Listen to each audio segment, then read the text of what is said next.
Wala na ito makuha o mga information sa kaning mga information o mga kapaglagay sa iyo atong trabaho. Kung makabalo ka sa inyong sa trabaho kung sa ang task sa inyong trabaho sa Baba. makuha ang trabaho mawala ang trabaho na legal.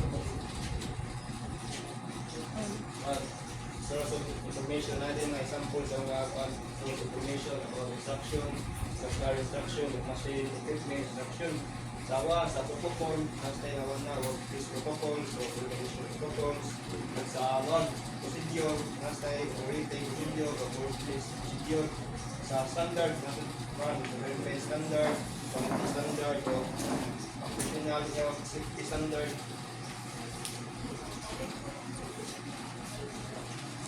So, in identify own role and responsibility within the team. So, una kay individual roles and responsibilities. So, sa pag-identify sa imong role and responsibility, pero kayo ni nagstorya bas kung sa imong dapat lihokon sa trabaho,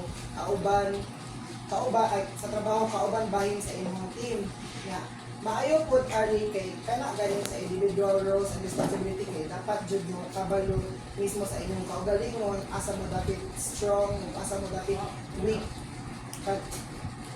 Kay in a group nga mag-work, maayo man jud na nga magkabaluhanay mo galing kung asa mo komportable mo trabaho para nindot ug hapsay imong trabaho sa